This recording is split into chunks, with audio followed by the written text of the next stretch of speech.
Hyderabad bullion మార్కెట్లో సంక్రాంతి పండుగ తర్వాత బంగారం ధరలు ఒక్కసారిగా పెరిగాయి. 24 క్యారెట్ల 999 ప్యూర్ గోల్డ్ రేటు 10 గ్రాములపై రూ. 380 మేర పెరిగింది.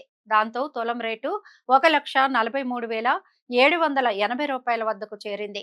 ఇక 22 క్యారెట్ల 916 బంగారం ధర తులంపై రూ. 350 మేర పెరిగింది.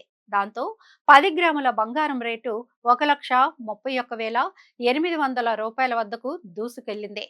బంగారంతో పాటు వెండి రేటు సైతం మరింతగా పెరిగింది. క్రితం రోజు రూ. 4,000 తగ్గిన సంగతి తెలిసిందే. అయితే ఈ రోజు మళ్ళీ రూ. 4,000 పెరిగింది. దాంతో హైదరాబాద్ మార్కెట్లో కిలో వెండి రేటు 3,10,000 మార్కు వద్ద ట్రేడ్ అవుతోంది. వెండి రేట్లు మరింతగా పెరిగే అవకాశం ఉందని మార్కెట్ విశ్లేషకులు అంచనా వేస్తున్నారు. సో చూసారు కదండి, ఇలాంటి మంచి మంచి విషయాలతో మేము ముందుకు వస్తాం. చూస్తూనే ఉండండి ఆంధ్రప్రభ.